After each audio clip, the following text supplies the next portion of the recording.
Hi, and welcome back.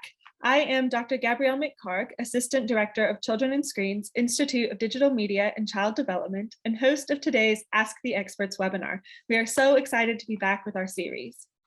As parents, students, and teachers face yet another year of managing the uncertainty around the upcoming school year, including unknown learning situations, mask mandates, vaccinations, and the Delta variant, we have convened an outstanding group of interdisciplinary experts to help you breathe a little easier by sharing their evidence-based advice about how to tolerate the unexpected and focus on what you can control, as well as how to support your kids as they navigate anxiety, stress, and other emotions. The panel has reviewed the questions you submitted on everything from helping kids catch up on learning to keeping them safe in their classrooms to maintaining your well-being, and will answer as many as possible during and after their presentations. If you have additional questions during the workshop, please type them into the Q&A box at the bottom of your screen. When you do, please indicate whether you would like to ask your question live on camera, if time permits, or if you would prefer that the moderator read your question. We are recording today's workshop and will upload a video to our YouTube channel in the coming days. All registrants will receive a link to our channel where you will find videos from our past 32 webinars, which we hope you'll watch as you wait for this video to be posted. It is now my great pleasure to introduce our moderator. Dr. Beth Tarasawa leads NWEA's research team that is devoted to advancements in assessment and growth measurement, answering fundamental questions to inform policy and practice and drive educational innovation. She also plays a key role in building collaborations with universities, foundations, and school districts to produce rigorous and accessible educational policy research. We are delighted to have you here today. Welcome, Beth. Thank you so much, Gabrielle. It's a pleasure to be here. I'm going to go ahead and pull up my slides. I'm honored to be here. We are going to be presenting our recent research on the educational impacts. For those of you that are unfamiliar with NWEA, we are a not-for-profit education organization most known for our K-12 assessments that are given in our core subjects, typically in fall, winter, and spring. And we serve about 12 million kids annually, or 1 in 4 kids in the US. So this means we have really robust data on how kids perform academically. The research today that I'll be presenting draws on map growth data from over 5 million kids in grades 3 through 8 from across the country to understand how gains across the 2021 school year compared to pre-pandemic trends. So we're going to look at reading results first. This graph presents average test scores across the fall, winter, and spring seasons. We can connect these points to infer a pattern of gains across time. The dotted line represents a pattern for a typical school year in grades 3, 5, and 7, drawn from 2018-19 data, the most recent with no impacts from COVID. So let's examine what happened in the 2021 school year. First, you'll see that at the start of the year in reading, students in our sample were performing at similar levels this fall. However, as we follow students over time, the solid lines and the dotted lines are not parallel and widen. Although kids were making some gains in reading, the solid lines are showing modest evidence of increasing through the school year. The extent to which they are making gains is diminished relative to a typical school year. In math, again, we see the dotted lines, which represent historic averages. And when we overlay the solid lines to look at what happened this past year, we see similar patterns. The solid lines are showing some evidence of gains across the school year, but those gains are at a diminished rate relative to historic averages. These math trends are particularly painful. Students entered the fall already achieving below historic averages and grew at a diminished rate. So the end result is, in spring, we saw widening gaps in achievement in this COVID year compared to a typical year. Our next research question focuses on achievement this past spring. Here we compared achievement in the spring of 21 to historic levels. For this analysis, we focus on percentile rankings, and those percentile rankings are based on our map growth norms. Achievement norms allow us to situate a test performance relative to nationally representative averages. So in other words, we can compare students to their peer students who were in the same grade and received the same amount of instruction at the time of the assessment. We then convert test scores into percentile ranks. So to examine these achievement patterns, we're next going to look at a series of arrow plots. These figures contain a lot of information, so we'll walk through these in a bit more detail. So let's zoom in on grade 3. The circle of the arrow tells us about the median percentile rank for students in our comparison year sample. In other words, we're looking back at third graders from the spring of 2019. The tip of the arrow is the median percentile of students in the spring of 21. And the number at the bottom is the difference between the two. When we look at across the grade levels we studied, you see a consistent pattern of modest declines in reading. And the figures for math are interpreted the same way. Here we see percentile declines in all the grades we studied, and in math, those declines were even larger than in reading.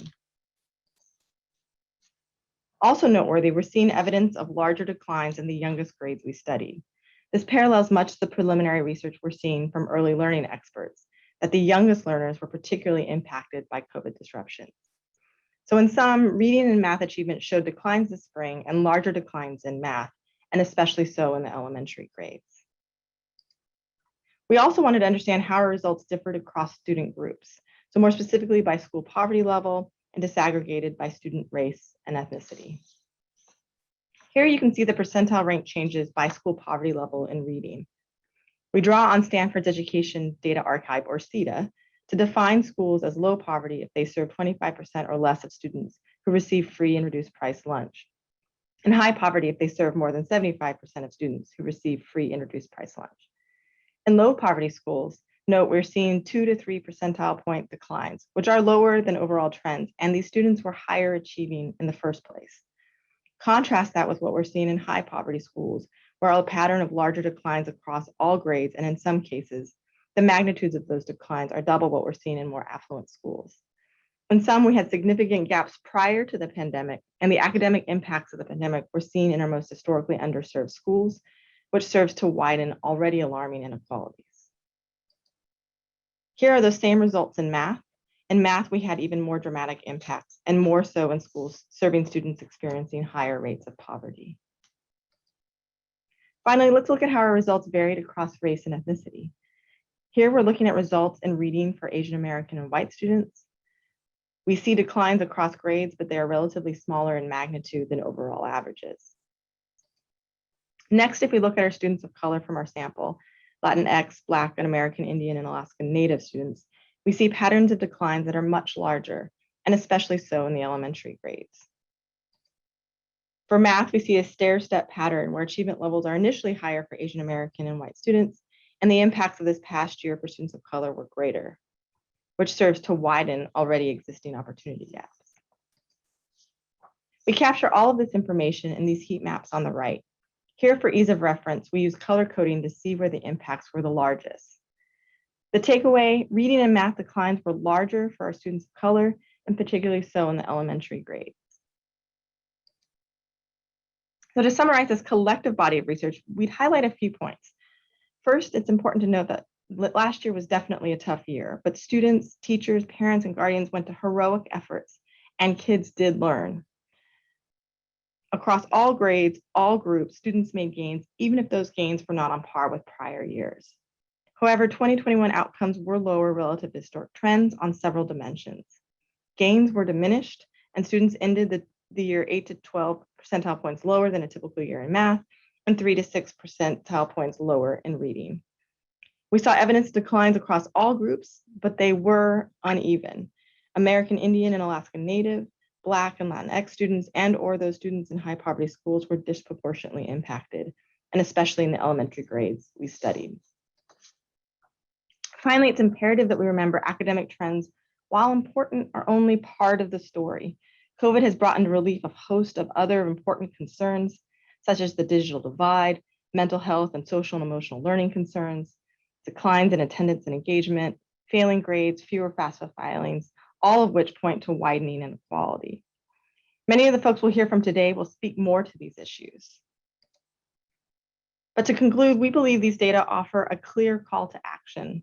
We're increasingly talking about the desire to return to normal, but this year must be more than quote unquote normal. These widening inequalities require prioritizing communities most impacted by the pandemic and distributing resources accordingly. I'm looking forward, as I'm sure you are, to hear from today's distinguished experts about ways, particularly parents and caregivers, can transform schools as we collectively work toward recovery. Next, we're going to turn things over to Dr. Theresa Chapple, who is an epidemiologist and director of a local department of health. Following other work in governmental public health at the local, state, and national level, where she works hard to decrease disparities and promote the health of underserved populations. Throughout the pandemic, she helped school districts craft reopening plans, provided consultations to recreational sports teams, news media operations, and community-based organizations. Theresa will discuss how parents can ensure their children remain safe when going back to school in person, and up-to-date information about vaccine distribution for younger students, as well as key takeaways to ensure equity and inclusion as we move into the classroom and continue virtual learning. Thanks for having me. It's great to be here with you all today. I wanted to talk about epidemiology and then some equity concerns, both with the pandemic and with returning and reopening schools. As mentioned, I am an epidemiologist and I have worked on reopening school plans with over 30 schools now. So I can give some insight into that as we go. But my slides were really pretty much focused on the epidemiology and COVID concerns as it relates to children. So at the start of the pandemic, and this narrative pretty much stuck with us for a while, which is that children don't get COVID. And then once we were able to prove that children get COVID, then it was children don't get, severe cases of COVID. Then we had to work to be able to show data and prove that children get severe cases of COVID. Then it was, well, when children get COVID and have severe cases of COVID, they don't die.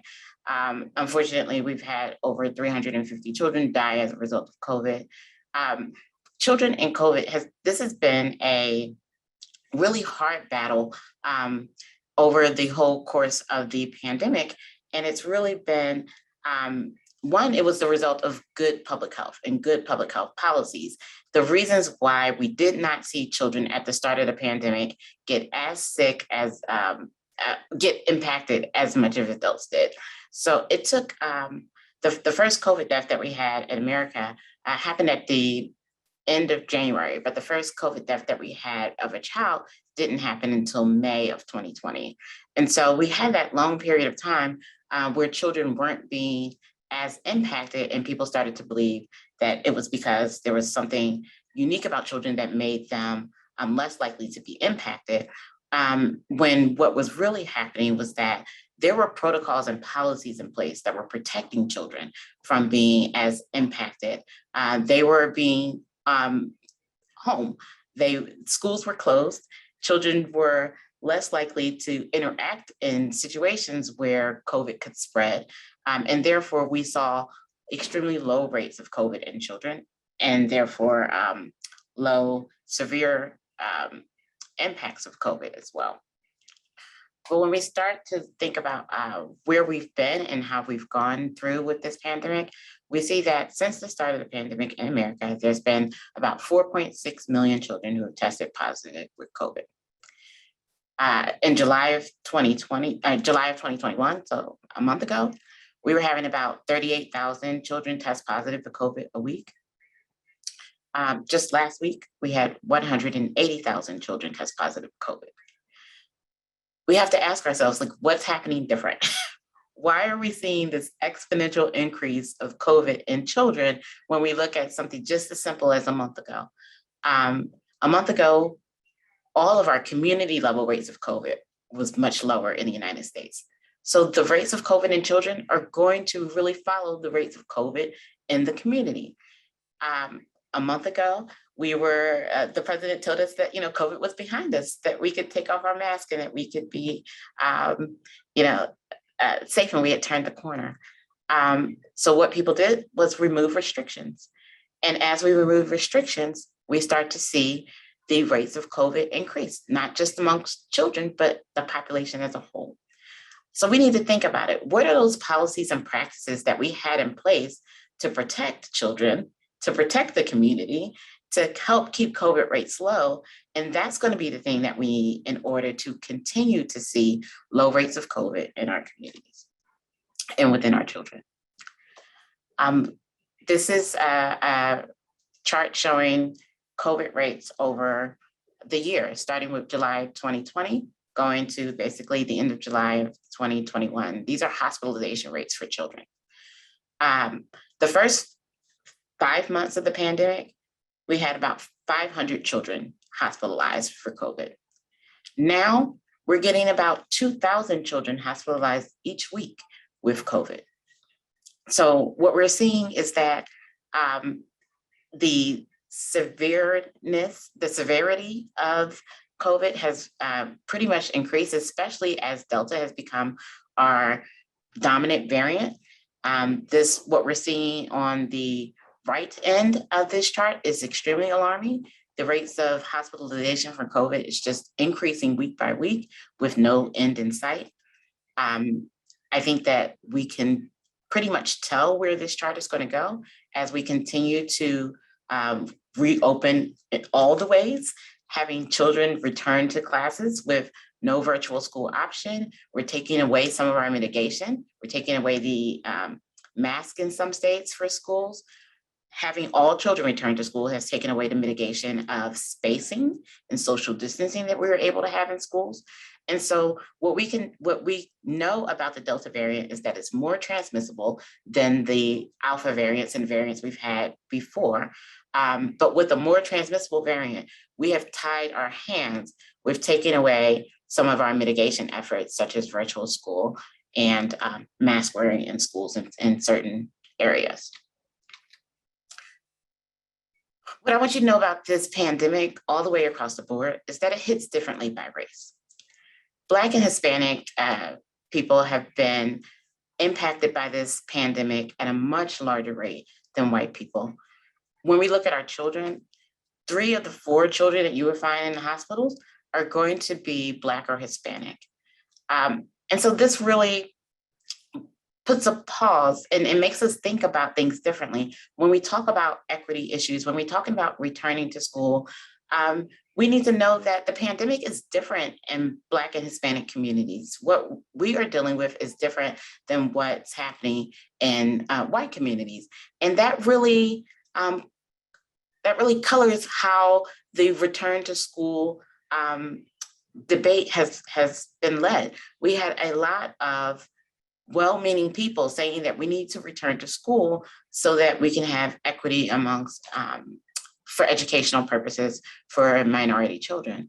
But if minority children are facing a different pandemic than what majority children are facing, then we have this situation where returning to school doesn't offer the same protections that it would offer white children for Black and Hispanics. It offers more of a risk that our children will end up hospitalized as a result of COVID. And it's not just an issue within our children. Hospitalization and death from the pandemic has been different for minority children for minority families across the board. So thinking about the data that we just saw about schools and school achievement, you have to think that children are just one aspect of the community, right? So what happens to children is impacted by what's happening to the adults around them, to their family units. And if we're seeing that Black people are getting COVID at the same rate of white people, but are ending up being hospitalized nearly 3 times more than white people, and are ended up dying 2 times more than white people, then we have to think about what is the whole pandemic doing to our children? And are we really expecting things of children during this pandemic that we really shouldn't be? Are we expecting the education to be on par as what it was prior to the pandemic, when children are going home to family members that are hospitalized and children are going home to family members that are dying as a result of COVID? This is a slide that is pretty much reminiscent of what we just heard earlier, that there are achievement gaps that are happening as a result of the pandemic. There were achievement gaps, if you look at the left part of the slide, happening pre-pandemic when we look at children in historically Black schools, traditionally Black schools versus children in non-Black schools. But when we throw the pandemic in it, we see that by the end of the school year, minority children were ending nearly 6 months behind where they should have been or could have been. And people see this data and they say things like, see, virtual school was really bad. We shouldn't have had our children in virtual school because that led to these types of results. And I look at this data and say, Black children had a really hard year. Black children, their parents were being hospitalized, their grandparents were dying at rates higher than what we saw in other communities in this country. And so no wonder there is these achievement gaps. And also really great job that they did for being able to learn something in the most hectic year that they probably will experience in their lifetime.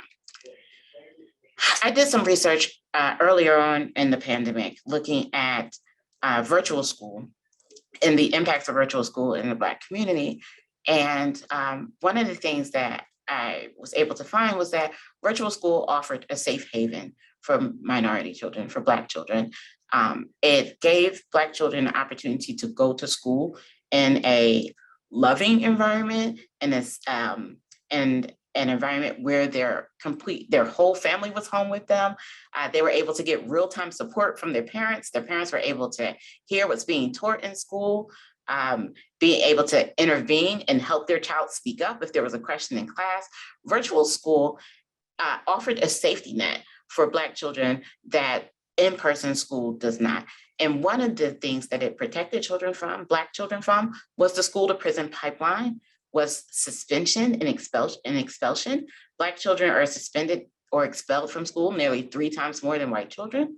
And we were able to see declines in these types of disparities as well by having Black children at home during the school year.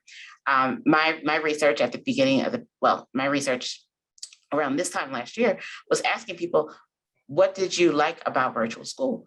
And if virtual school were to stay in place, would you continue to send your children? And about 20% of Black parents said, regardless of what's going on, I would love to continue to send my kids to virtual school. And then 45% of Black parents said, if my schedule allowed, if it was at all feasible, I would love to continue sending my children to virtual school. Because virtual school provided a safety net that wasn't there for Black children.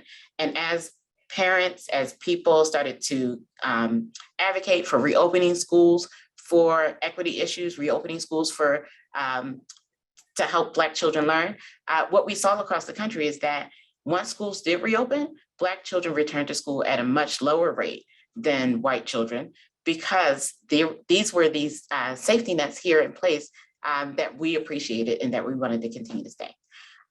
I'll stop here, but if there are any questions about specifically how to reopen schools safely, I can answer that. Thank you so much, Dr. Chapple. We had a couple questions, and I'll ping one just for the expediency, but just really appreciate the cautions you provide about interpreting data and really thinking holistically about the well-beings of kids. So thank you for that. We have a parent who asked, my high schoolers are vaccinated and excited about getting back to school, but are worried about interacting with their unvaccinated classmates. What can I tell them to keep them safe, but not antisocial? That's a good question. What we've been learning about the Delta variant is that that vaccinated people can catch the COVID-19, the new Delta variant, and that we're not as protected as we once believed we were from infection. What we are protected from by being vaccinated is hospitalization and death. So what does that mean for children and socialization?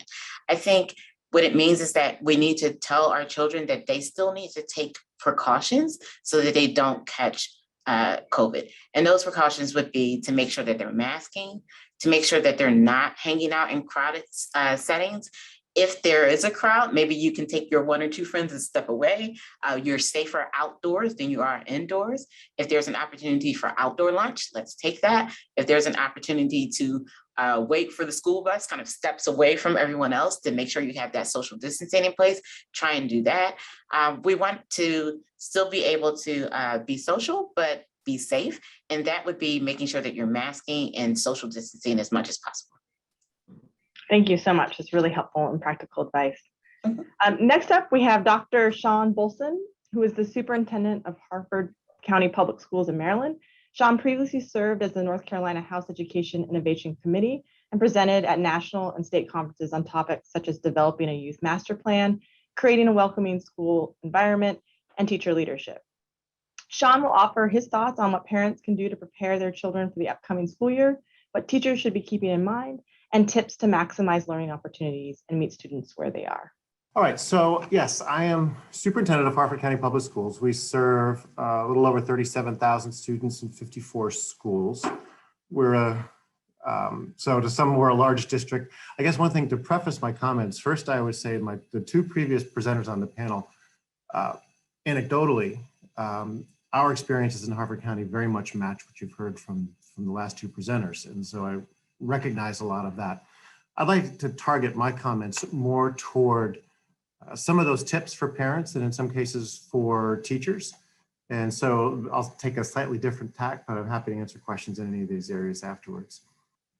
So I want to start when pre-pandemic, when I would visit classrooms with my senior leaders, one of our sort of go-to mantras was we're always looking for books in hand. And I think for parents and educators, that's still a great thing to shoot for, because at the end of the day, devices are not, we know devices have been prevalent, but the single best simple strategy is make sure that we're finding time for actually reading, both in the classroom and at home. And that getting those books in hand is one of the best look fors that we try to strive to, so we make sure that's part of the work going on at all times. I do have this particular PDF was just some information that some of our student services leadership put up to give parents ideas for how to talk to their children prior to returning to school, knowing that this year is going to be different across our districts. We see lots of variance, both in what schools and school systems are doing with regard to different mandates and mitigation strategies. And I think if you're following any of the challenges with that, we know we see a lot of variance across states and districts.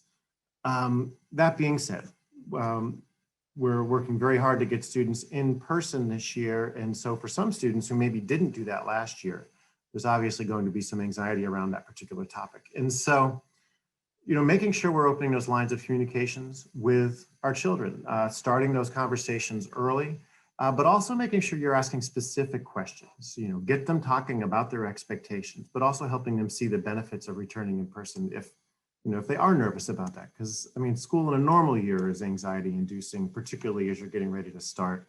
And this year is going to be different because for some students, we have some rising first and in some cases second graders who may have almost never had the opportunity to be inside a classroom. So there is a lot to think about there. A related idea, and this is something that we actually began designing before the pandemic, but I think it fits here. As parents think about the conversations they want to have with teachers, we've done, for many years, we do little mini video vignettes about this. In our parent education, our parent academy, you see the logo there for our parent academy. We try to give parents tips for how to get the most out of conversations with their teachers. And what you see, the first two things, they're actually a bookmark. That's the front and back of the bookmark. And really what that is just questions you can ask to be specific. Because in some cases, if you're not getting specific information, what are my child's strengths? What are my child's academic weaknesses? What are some other challenges you may see? How are they doing with the homework? What are the policies? These were questions that we actually went to, we had our teachers of the year and our administrators of the year help design these questions. We translated them in Spanish so that parents could be armed with some specific things to lead, I think, a more productive conversation. We also have another bookmark here, which was just some ideas about how to advocate for your children in a positive way. So again, just one of those tips and tools that we can use to help parents be, more deliberately engaged in the work. One resource I like to share, and I'll say I do not work for the PTA, and I'm not accountable for everything on their website, but they really are a great resource. All of our family engagement work is designed around the National PTA's Standards for Family School Partnerships.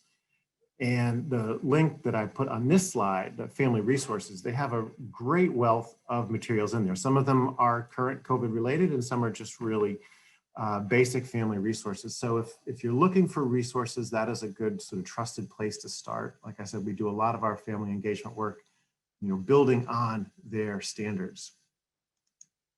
As we go into the year, and this in many ways is a segue from guidance for parents, but also guidance for teachers, the deliberate use of technology. The quote at the bottom, we just need to remember that devices are not teachers, they're tools. Even before COVID, there was this discussion about going one-to-one, and there's this temptation to allow technology to drive the learning and those sorts of things. And we know that really isn't the best way to do things, that our teachers are still the very best resource, and that's where we want our instruction coming from. But of course, through COVID, with so much more online learning, so much more digital learning that's occurred over the last year, I think our educators have become much, much better about being deliberate, but also knowing what they can use the technology for in a more productive way. The pictures I included here, again, these are pre-pandemic photographs, because you can see the kids are a little closer than we're ready for them to be this year without masks. But again, when I would go in and observe classes, it never felt quite right to walk into a room with one teacher and 30 students all looking at their own screen. But when you could walk into a classroom and see students with other resources, device is one of them. It's a resource they can use. And so we look for those opportunities where the students are collaborating around devices. And I've always loved this idea of 3 or 4 students. One's maybe running what's going on the laptop, and the others are looking at the books and the things that the teachers have given them. And so this to me is it's what we were looking for before COVID, and it's really where I hope we will return soon. One thing, again, for me, I'd spent the summer visiting schools. I talked to all of my principals. What were the things that they saw that was really valuable? And again, it sounds so obvious, but teachers, particularly those who were teaching in a virtual setting, which was everybody at some point during the year, found that they needed to slow down and spend that time on relationship building. Spend a few minutes at the beginning of the class, just, kind of like we do in other settings. It's the small talk, it's the reaching out to kids, it's asking about their pets, asking about the other things. That deliberate time focused on relationship building was absolutely essential. Now, of course, to say that, you don't want to spend the entire period doing that, because as you've heard, we have a lot of maybe catching up to do. We have a lot of work to do. So my message in my school system, we'll be going back in a couple of weeks, is we have to focus on the relationship building. We have to assess where our students are, both emotionally and academically, within the first few weeks of school. And we need to get the business of teaching going right away. And so, we have a lot going on at once, but what the teachers learned in the last year about how to develop those relationships, we want them to build on those skills, because in a way that's more critical than ever. So that's really the end of my presentation. I know we have a few minutes, and I'm happy to take some questions. I did put our website at the bottom, hcps.org, our parent resources. I think we have a very robust list of parent resources. Our Parent Academy site has many videos with things we've done to help parents be the partners we always need them to be, but I think in the last year we've called on parents so much more. Thank you so much, Dr. Bulson. That was really helpful and great resources that will be available to the audience. So thank you for that. Just kind of to, I guess, unite a couple of questions that we have from the audience. So parents are talking about kind of this uncertainty of being in, what happens when we quarantine, go back, and the importance of relationships that you're highlighting. How do we think about being proactive of maintaining those relationships with the uncertainty that we're facing in this next year? I think there's a few things. First, it's never too early to start on that relationship, and recognizing both from the educator side and the family side that this is such a partnership.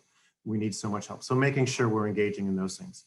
From the parent side, I guess, and from the teacher side, we are relying more on technology for how we're accessing the curriculum and assignments, whether it's, a phone-based device or something you have to access online through that.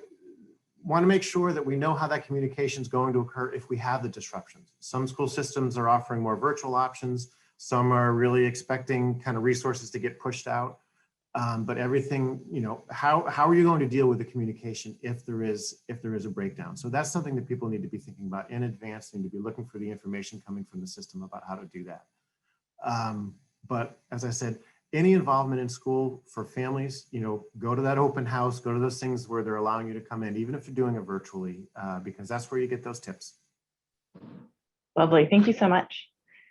Next up, we have Dr. Joseph McGuire, who is an associate professor in the Department of Psychiatry and Behavioral Sciences at Johns Hopkins University School of Medicine, where he directs the Center for OCD, Anxiety, and Related Disorders for Children, also known as COACH. He has over 10 years of experience in the assessment and treatment of anxiety disorders, OCD, Tourette syndrome, and related conditions, and his work investigates learning processes and mechanisms underlying the treatment of these conditions. Joseph will discuss the concerns many parents and teachers have about their children's and students' mental health as they re-enter school and how to support them. Awesome. Thank you so much for such a kind introduction.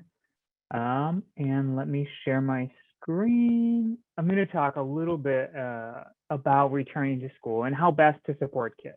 And I think this is something that we've learned a little bit about as some children started to return to school last year. So there are some really clear takeaways from our experiences to date. So just a little bit about childhood anxiety. It's common, whether it reaches clinically significant levels or just is present in small doses. Many children, as young as 6 and all the way up through 18, and even, these transition age youth, students who are 18 to 26 going back to college, they all experience anxiety. And anxiety disorder affects between 1 out of 10 to 2 out of 10 kids. So this is a really common condition, about 10 to 20%. It impairs functioning. It gets in the way with school, gets in the way at home, gets in the way with friends, and impacts quality of life. Something that I really want to just hit on here for a second before I go into the school aspects is anxiety is a big risk factor for problems later on in life. So if you think a little bit about, childhood anxiety, what kids are kind of going through, we really want to be preventative. We really want to help kind of thinking about the vaccine and other things, inoculate them by using good strategies so that you don't take childhood anxiety, not treat it, not take care of it, and not have it or not allow it to persist on into adulthood, because otherwise it places you at risk for a lot of other conditions like anxiety, depression, and a whole host of other severe psychopathology. So the takeaway from this slide is really effective treatment matters. Your actions as parents, your actions as educators, and if there's any other mental health professionals on the call, your actions to helping students return to school, children navigate this challenge, and even parents kind of manage their own mental health matters. So how do we kind of do this? How do we help kids return to school? First and foremost, identifying kind of signs and symptoms of anxiety. I think everybody kind of knows their son or their daughter pretty well, but how do you know when they're anxious? Avoidance behaviors, being very hesitant to talk about school, not wanting to go to school, not even want to doing drive-bys or putting on school uniforms. These are really common kind of concerns that kids will start to bring up as school starts to approach, or even out and outright refusal of, I don't want to go back to school, I'm not ready. This is really hard because we're transitioning from virtual learning now back to in-person learning, which again, transitions are tough just broadly, let alone putting in a transition in the context of a pandemic. Worries about the future, worries what'll happen, what if I should be feeling this way, what if my teacher doesn't do this, what if my friends don't do this, how do I kind of manage all of this uncertainty? So when kids start kind of asking those questions, when they start seeking reassurance, that's another kind of common symptom. For some kids, they express their anxiety and their physical symptoms physically, or they express their kind of symptoms physically. So they may have, stomach aches, they may experience more muscle tension, they may have trouble sleeping. So even if they're not expressing worry about going back to school, but they start having trouble sleeping, or you're getting more stomach aches or any sorts of other stuff like this, whenever there's a change, being attentive and being attuned and starting to kind of implement some of these supportive strategies that we'll talk about. So what are some things that work? And we'll talk a little bit about what doesn't work. But having an open conversation. So if you notice your child, your son or your daughter, your student, starting to be a little bit more anxious, starting to be a little bit worried, having that conversation and saying, hey, so-and-so, yeah, you seem a little bit more on edge. Can you tell me, have you noticed that too? And if the answer is yes, can you tell me a little bit more about that? Is it you're nervous about school, or is it that you're playing a video game and you didn't do as well? Are you nervous? And if so, if it is school, what's kind of driving those worries, what's driving those fears. So you get a bit of an understanding of what their specific concerns are, or as Sean said earlier, what their expectations are. I'm expecting everybody to go to school and there to be masks and not to be able to see my friends, and nobody's going to want to hang out with me, and everything's going to be different. Addressing those expectations in a meaningful way helps you kind of understand where they're at. So then you can provide appropriate corrective information. Validating their feelings. So oftentimes parents or teachers have this knee-jerk response of wanting to say, everything's going to be okay. It's all going to be fine. Don't worry about it. And in doing so, it kind of invalidates their feelings. It's saying, hey, there's nothing to worry about. You're overreacting.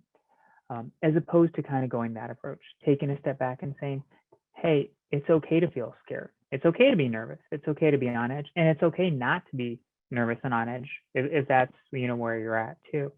And just saying, this is where you're at, and we'll kind of take things one step at a time. Addressing misperceptions and misconceptions. So going back to school, we don't necessarily know what every kind of, the landscape's going to look like, but having that conversation on an individual level with your son or your daughter, or with your class or with your students. So then you can kind of say, hey, this is where we're at. This is what we know. What are your guys' concerns, or what are your specific concerns? And we'll deal with them together, because we don't necessarily know until we have that open dialogue, until we validate those feelings, where students are at, where kids are at. The next kind of piece is moving forward. We're going to kind of move forward together, but we're going to do it one step at a time. So when we return to school, we're not thinking about, our grades in December. We're not thinking about midterms or kind of that project that's due in October. We're just focused on the first day. And we're going to kind of take it one step at a time. And did you like it? Did you not like it? How was it? Was it exciting? Was it scary? What was good? What was bad? What did you see? So taking those kind of misperceptions and testing them out as you're going back in, and really kind of helping them to kind of take things one step at a time and not worry about, what's the next week, the next month, the next year going to kind of look like. And last but not least, modeling appropriate behaviors. Kids are very sensitive, whether it's in a classroom or whether it's at home, doing appropriate behavioral modeling. So, if mom or dad or sibling or kind of teacher is really worried about specific things, kids pick up on that. So watching your behaviors, if you're washing your hands 26 times, being mindful about what kind of message that's setting to kind of kids. So really being careful about the expectations that you want to set and the image you want to kind of put forward, because kids learn from our behaviors. I know I want to be mindful of everybody's time, but if you guys have any questions, comments, personal feelings, there's all the fun information there, and delighted to kind of answer any stuff that's come up in the chat. So thank you. Thank you so much, Dr. McGuire. This is super helpful tips. I'm taking notes as you were speaking, really practical strategies. So thank you for that. A few respondents were asking about, we have a lot of attention to kids' well-being and their mental health. Can you talk a bit about maintaining parents' and teachers' well-being and focus on mental health for the adults in the system? So it's hard to help somebody if you're struggling yourself. So there's kind of two pieces.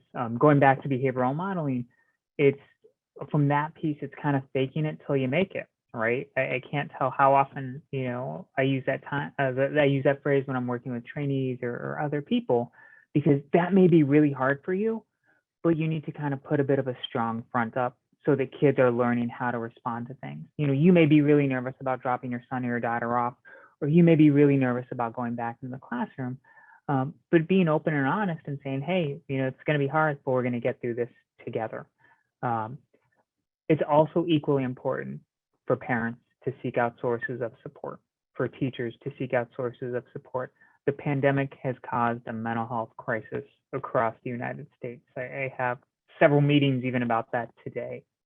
And this is a huge issue. And what I think is a common thing for people to do outside of this pandemic is to say, oh, I'll get help later, or, oh, I can tough this out just a little bit longer. But a little bit turns into a month, turns into 2 months, turns into 6 months, turns into a year. If you go back to the start of this, we were all baking sourdough bread and watching Netflix, and that kind of quickly faded away. and really putting yourself and taking care of yourself first and foremost, so then you can kind of take care of others. And I know parents and educators often feel a little bit guilty about that, but I think that's an important thing. So thank you for that question. Great, thank you so much. We'll now hear from Phyllis Fagell, who's a school counselor at Sheridan School in Washington, D.C., a therapist who works with kids and families in private practice, and an author and journalist. She's the author of Middle School Matters and a frequent contributor to the Washington Post. She also writes for several other publications, and her ideas have been shared in various national outlets.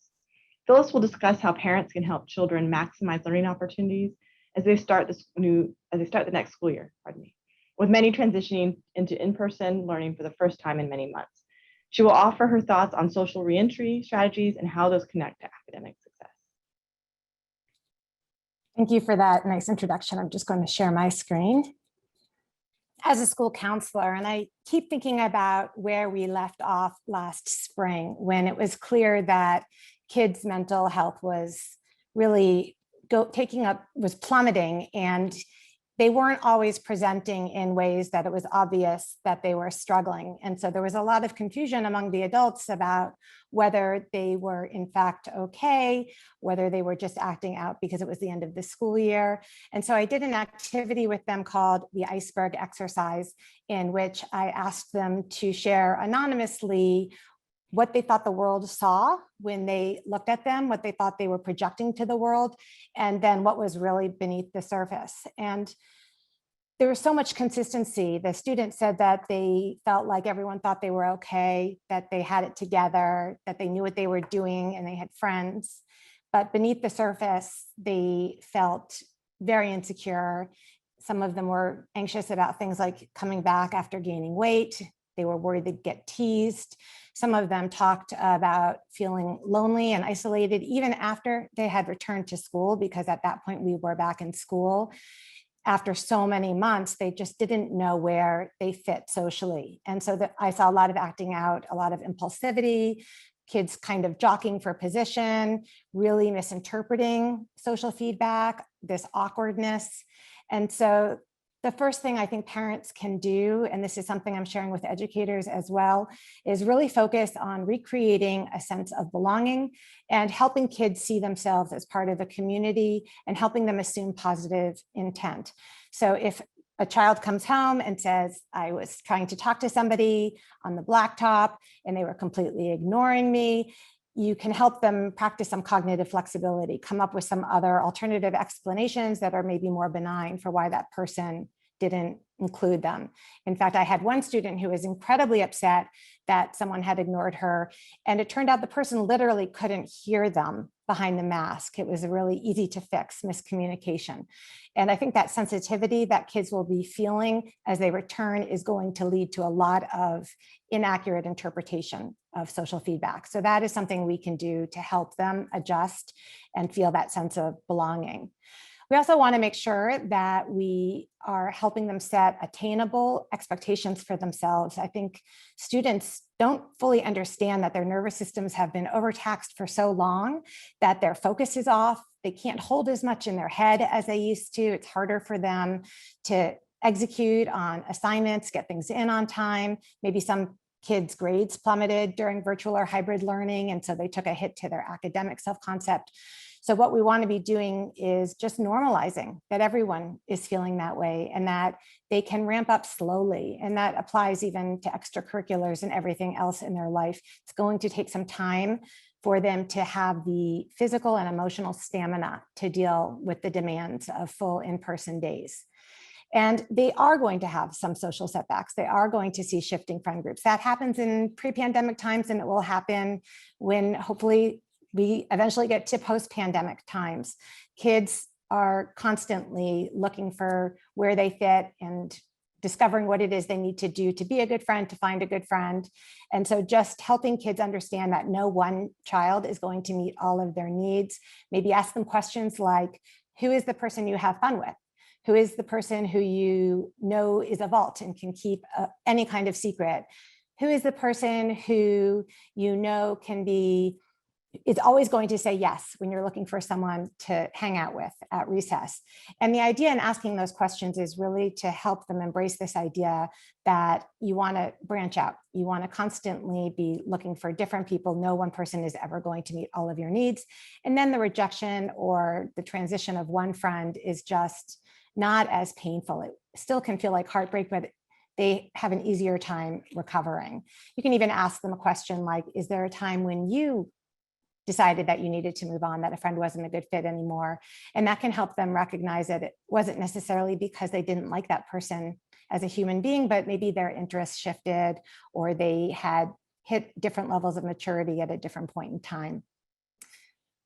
Joseph did a good job talking a little bit about modeling our own vulnerability and being authentic without creating fear. We know emotions are contagious. We want our kids to go back to school if that is the plan and they're not doing homeschooling or virtual learning at this point. And we want them to do it without fear. That might mean that they need to have a plan for what to expect. Maybe ahead of time, you go onto the school website, you look at what the protocols will be so that there are fewer surprises. If they can't visit the school, maybe they can at least walk the grounds or get a sense of familiarity or get together with a classmate over the summer. This would be particularly helpful if they are new to the school and they haven't had a chance to meet anyone, or if they're, say, a 7th grader who never went in person for 6th grade. I think joy is going to be huge. Joy and humor, just finding ways to laugh at the absurdity of the situation. That doesn't mean we invalidate where they are or say that what they're experiencing isn't hard. There's no question what they're going through is hard, but to model for them and find ways to incorporate joy. And that might mean a family movie night once a week where you watch a funny movie, or it could mean turning homework itself into play. I was talking to a consultant recently, actually, who works with businesses. And one of the things he does with his own children that I thought was so great is that if a child is doing a really rote or boring assignment, he will literally make a game of it. He'll ask his kid to repeat the question as fast as he can and as many times as he can until he falls down laughing. And the idea is that this does not have to be a time when we take everything all day long seriously, because it's all so heavy to begin with. And then we want to take the pressure off of achievement because kids are struggling in ways that they haven't struggled in the past.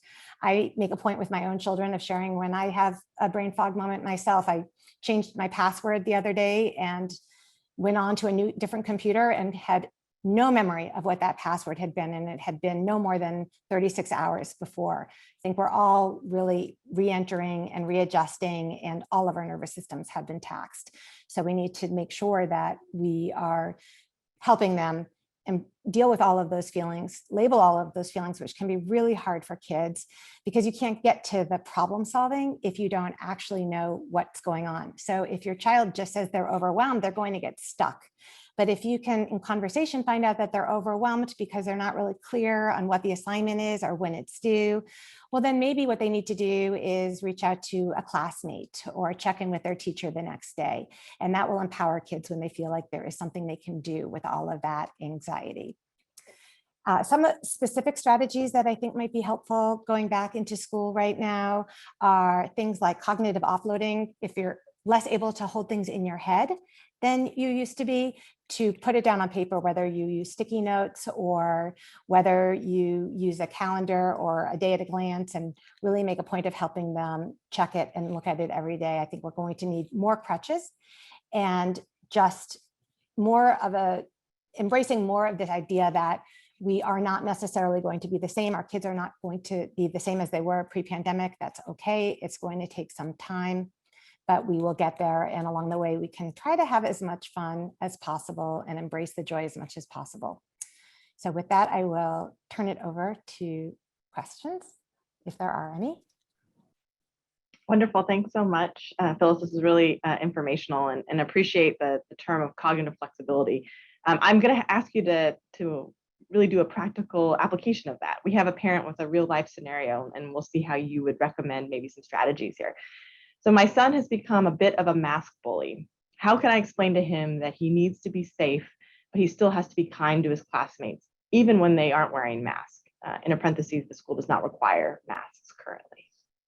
That's a great question, and one I can anticipate having to intervene with next week when school starts. I think it's really hard for kids who have particularly for kids who think in a bit more black and white terms, who know that it's right in their mind, it is right to wear a mask and wrong not to wear one. And they can't really understand that there are shades of gray, that there are ways to communicate that you're uncomfortable. And so I always advise kids to start with I statements and to not make it about accusing somebody else, but to say, I feel a little uncomfortable when I'm talking to someone who's not wearing a mask. Would you mind putting one on while we're talking? So that you're not conveying criticism or judgment, but you're still getting your needs met. And which plays into a very hard concept for kids, which is this idea that we can only control what we do. We can't control what anyone else does. It's a hard concept for adults too. So helping them understand that if they don't get the response that they want, the other option is to walk away or to put themselves in a different situation where they're going to feel more comfortable. Wonderful. Thanks so much, Phil. We are now going to hear from Donna Tetreault, who is a national parenting journalist, as well as a podcast host, educator, nonprofit founder, and author. Her debut picture book, Dear Me, Letters to Myself for All of My Emotions, proactively teaches children to have positive mental health strategies. Her forthcoming parental book, Castle Method, Building a Family Foundation on Compassion, Acceptance, Security, Trust, Love, and Expectations, plus Education, will be released in May. Donna will offer her thoughts on what parents can do to help their children succeed in school, but certainly not limited to helping them acclimate to the classroom routines and more rigorous schedules, as well as structuring homework time, after-school activities, and technologies. Thank you so much for having me. I am so excited to be here, and I'm honored to hear all of these wonderful people who are speaking to educators, parents. I want to start with first talking to you from the parent perspective, former teacher, mom of two boys right now who just started school, 12 and 13 years old today, went off to middle school. Within the realm of schedules and routines, that we should focus first on compassion and connection.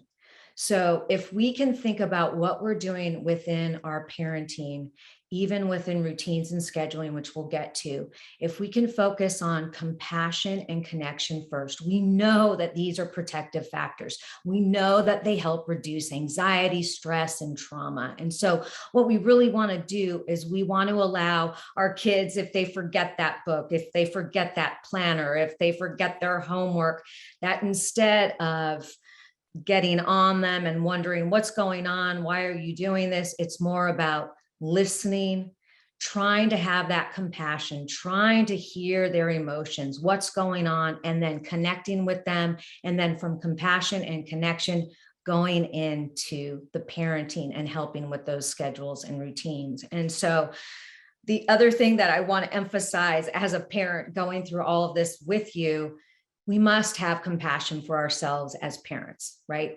We have to model this. We have to show our children this behavior, because if we don't, our children will be unable to be compassionate and gentle with themselves. So if we're making a mistake or we have a blow up, an apology, gentle with yourself and move on, right? So we're showing this to our children. Okay, so let's move on to the kind of nitty gritty of the routines and schedules. So the schedule is basically an outline. It's that big picture of what we have to achieve during the week, during the day, and it's laid out for our kids, right? And then the routines within that are just those little steps to get through our schedule. So routines and schedules, we know, provide safety for our children. They help our children understand expectations as well. So building in these routines and schedules is really important. But of course, we need to really think about flexibility and being malleable within these schedules and routines because of what we're all going through, this historic school year, everything that we've been through in the past year and a half. So let's start with the schedule. So a schedule with your kids, what you really want to focus on are, we got to have time for homework, extracurricular, bath time, some tech time and downtime, of course, right? You've got to have that downtime built in for mental health and well-being. Okay, so let's think about creating that schedule. We don't want to outline the schedule for our children. We want our children to outline it with us. We want to do this together. We want that buy-in from our children so that they can make decisions on what they want to do and how they want to spend their time, and we can work together. So I also want to kind of take a moment on resetting this tech contract that we have had over the past year and a half. I usually am pretty strict on tech and monitoring it.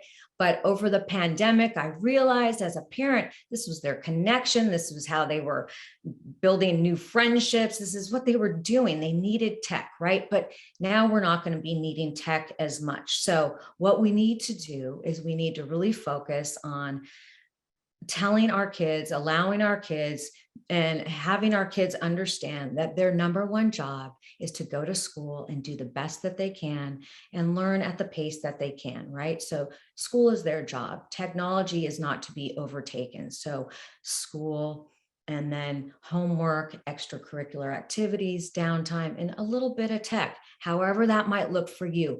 Every family is going to be different. It's going to depend on the child. It's going to depend on the age. So think about how you want to incorporate that. I really believe in tech contracts, and it doesn't have to be this huge, this is the way it's going to be, and then all these details. It can just be a talk through with your kids, writing down the contract, child signs, parent signs, again, allowing for flexibility within it.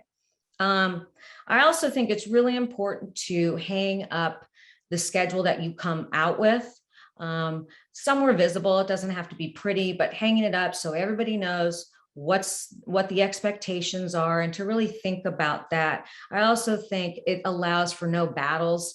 You know, you could say, hey, this is what we agree to. There's the schedule. Let's try to follow it. Let's try to keep up. Of course, if things are going on that are difficult for child, parent, you can be flexible within that and move appropriately through that. I think it's important too, Sundays to be sacred, to work together as a family, maybe for a half an hour, 20 minutes, to look at what the routine is going to be for the week, what expectations are for the student for learning, just to help child get through that and lessen that fear and anxiety moving into the new week. I want to talk a little bit about routines now. And I think that everybody is going to have a different routine, right? So if we talk about a nighttime routine, what time you're going to bed, are you going to lay out clothes in the for the morning to be prepared? Is your backpack going to be packed so that there's less anxiety in the morning? And then morning routine, you know, get up, shower, breakfast, etc. I do think it might be beneficial. Actually, I do think it's really beneficial because it's a practice that I use with my two boys, is to build into that routine gratitude. And how do you do that, right? How do you build in gratitude into your routine? And why would you do that? Well, we know from research that building in gratitude into our daily lives helps our mental health and well-being, helps our happiness. So what I like to say is, if you build in a gratitude in your morning routine, what we do in my family, you don't have to do it this way. It's just a suggestion, and you can figure it out what might work for you and your family. Is in the morning on the way to the bus, we talk about what we're grateful for. And I begin as the parent to model. So I might say, you know, how are you? I might say in the car, some positive affirmations. You know, you can begin to model, like, today is a beautiful day. I can't wait for this today to happen. I love Wednesday, because just these positive affirmations help build this feeling of gratitude and well-being. And it's kind of a start to the day, that this is a good start to the day. We have a lot of trauma, but let's try to find this joy. I think it's really, really important. And let's set some expectations. Look, the expectations don't mean straight A's, you're going to be this perfect student athlete. No, I'm talking about setting expectations for this school year, in that, how are you going to learn? What are you going to do for yourself to make sure that within your schedule, within your routines, you can have the best school year that you can have. So not straight A's, but what are you going to want to learn this year? What are you going to focus on? Are you going to really focus on history this year? Are you going to really kind of focus on math? What are you wanting to learn? And set those personal goals for the school year. I think it helps kids have ownership and really think about what matters to them, and parent allowing that it doesn't have to be straight A's, and that's not what success is. Okay. So I also think that as you set these expectations, again, with your children, being really, really flexible. Quickly, I want to touch on study skills and organization. Plan your study time. This helps reduce that anxiety and, procrastination. If you're planning it out, meet your child where they are, help your child get into these organizational routines as needed. Step back when they don't need you as much, but when they need you, step in, help them. They're learning, they're growing. Executive function isn't complete until our mid-20s at least, right? So let's help our kids. Also, really set up a nice homework spot for our kids. They can, some kids like to stand, let them have a standing desk. Some kids like to get cozy and read their book. Don't set this expectation of you have to sit at your desk. This is how it has to be. Allow that learning to happen the way it feels comfortable for them and joyful for them. And I really want to say at the end, let's meet our kids where they are. They have struggled so much.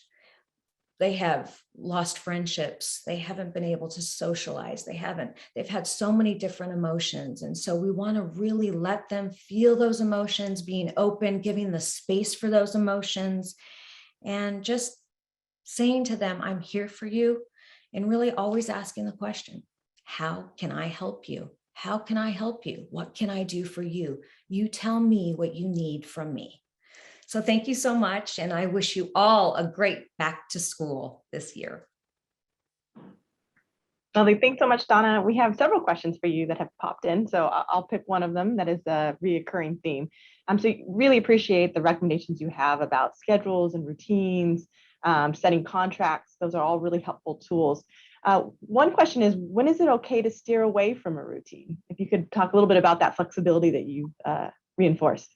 Yeah, I love that question. And I think that it really depends on the child and the parent and how things are going. Look, our schedules are set, our routines are set, but it doesn't mean that's how it has to be. We really need to be flexible. I like to say that flexibility is our superpower, as a parent. It allows our child to really kind of figure out what they need to do and how they can move through it. And so really don't be so tough on those schedules. Allow that flexibility, move through it. You can go back to the schedule and you can readjust schedules. Try to follow your child's lead. Great. Thanks so much, Donna. Well, we have a few questions that are really kind of open for any panelists. So I will kind of raise those and see whoever wants to pop in. Phyllis was specifically called out, though, I should mention on this one. So I happened to be on a panel a few weeks ago with Dr. John King, who is a former Secretary of Education, and he talks about this balance between really the rigor of school, but also the importance of social emotional well-being, humor, all these other pieces of school, especially as we think about the long road ahead of recovery. So how do we strike that balance? And he called it kind of affectionately the balance of ice cream and broccoli. So we have a similar question here, and this is to Phyllis. I love that you mentioned humor and all that is so heavy around us, given the time that it's not necessarily to make the best or take everything so seriously. What are your feelings around accelerated learning? And how do you balance these theories of quote unquote catching up to the realness of how students learn, especially in the time that we're living in? I think there's a lot of pressure that people feel to quote unquote make up for learning loss. And I have never seen anyone perform better because someone tells them they're lacking, or someone tells them they're behind, or someone tells them the stakes are high. And when your nervous system is overtaxed, when you're under tremendous stress, doubling down is actually going to backfire. And so people can want kids to make up for lost time, whatever that even means. But the only way forward is to meet kids where they are and to help them proceed at a sustainable pace that's right for them, because we don't want kids to be getting frustrated, to shut down, or to feel that they're incompetent, because if they feel that way, they are not going to be motivated. We want them to experience some joy in the learning. Anyone else want to chime in on that question? The ice cream broccoli question. I could add, I mean, I think for school systems, the question about students' emotional health we've been talking about it for years, but like many things that happened during the pandemic, this really came to the forefront. And so on the school side, being more deliberate about assessing that, in addition, like I said in my comments earlier, we need to go into this year looking both at the academic and the mental health side of things, and being more deliberate. In our district, we're working on a mental health assessment for all students that we can use as a way of starting that. But I think the checking in on all of those, we talked about the conversations parents can have with children. It's not just how'd you do in school today? It's the other pieces. So just making sure we're keeping that balance, the ice cream broccoli balance. Great, thanks, Dr. Bulson. Well, we just have about 10 minutes left of kind of formal Q&A and responses. So I want to make sure we have a chance to hear from the distinguished panelists or the experts across the board here. And it's just such a privilege to be surrounded by an interdisciplinary team, practitioners, as well as scholars, epidemiologists, the superintendent, just to hear from a variety of voices. And I don't know about you, but this has been a tough couple years, and it likely will continue. And so it's this balance of both showing some kind of alarming trends, but not being alarmist, and to think about the road ahead to best prepare the kids and the adults in the system. So as we think about this next year, and Dr. Chapple talked about some of the intended and unintended consequences, some real positivity that we're seeing also in disproportionality of discipline. Dr. Bulson focused on relationships and the importance of communication, whether we're hybrid, remote, in person. So some of these lessons that we're learning that can likely extend well beyond the coming years are just really critical. So as your expert or from your lanes of knowledge, what are you most optimistic, or what do you see as hopeful in the year to come? I think that we have to understand where our kids have been and what they've gone through. And as parents, we have never experienced this, right? We did not experience this. So we really can't talk to what they're experiencing. So I really, really think that allowing them to really feel their emotions and really practicing this. I think that this skill, if we can teach this in the home, in concert at school, we're going to have a lot more kids who are able to manage their emotions and move through life in everything that they do in school and all their extracurriculars and everything that matters to them. And so I think as parents, coming from that parenting perspective, look, I've got these two boys who they're going through their things too. And I have to pull myself back as parent and really sit down and listen, really hear and listen and allow for those emotions. And especially with our boys, right? Our boys have been conditioned to not express their emotions, only to express that anger emotion. But we need to allow them to express frustration and sadness and everything along with that. So I think that there is hope, because we are learning new skills, right? We are learning as parents and as kids and as families, and we're building stronger families. So I do see hope. And I think that it is good to be excited about this school year. I think it's important to set that expectation that we will have success. It might look different, but we will have success. Wonderful. Thanks so much. That's inspirational, Donna. Phyllis, would you do the honors of going next? Sure. I think it's an opportunity, really, if we can seize this moment to say what wasn't working before the pandemic that really came into sharp relief during the pandemic. Sean was talking about mental health. We have not really done more than pay lip service to that in the past. And it's just an inescapable reality right now, because so many kids are struggling with depression, with anxiety.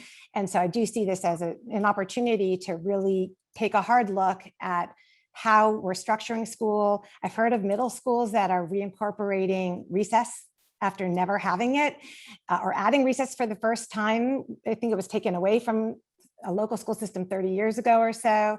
The importance of giving kids unstructured time, giving them voice and choice, giving them ways to feel empowered when the rest of the world is so out of control.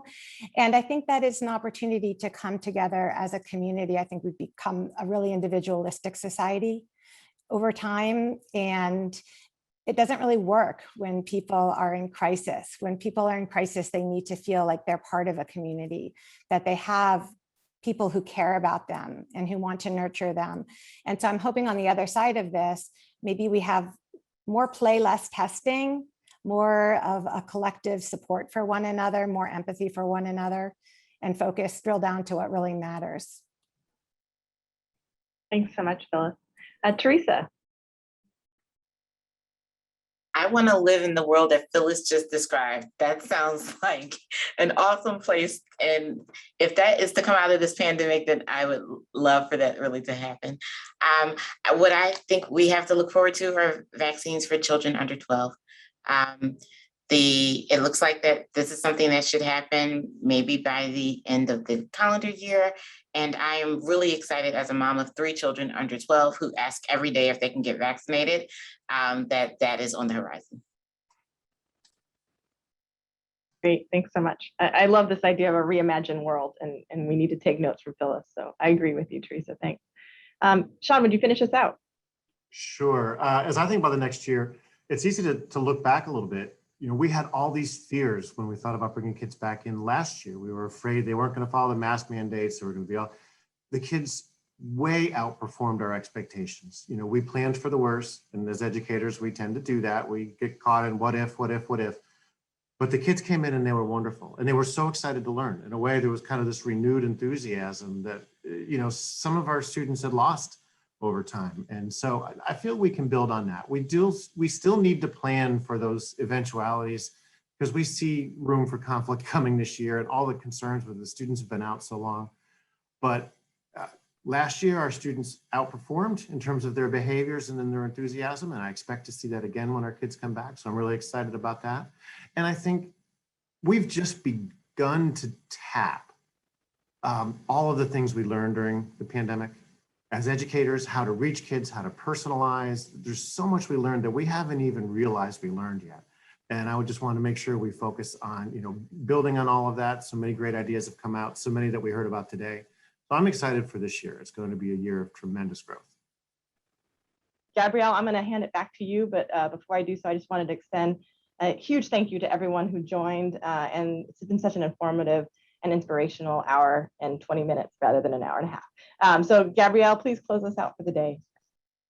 Great, well, thank you so much, Beth, and to all of our panelists, Donna, Phyllis, Theresa, and Sean, and to Joe, who did have to go for a clinical emergency, but we do thank you all for being here and for taking the time to share your insights, your expertise, and your excellent advice with all of us today. Thanks to all of you as well, our Zoom participants, for joining us. To continue learning about this topic, be sure to visit our website, childrenandscreens.com, and read our tips for parents and other resources. We will post a video of today's webinar on our YouTube channel, to which we encourage all of you to subscribe. And we hope you will share our resources with your fellow parents, teachers, clinicians, researchers, and friends.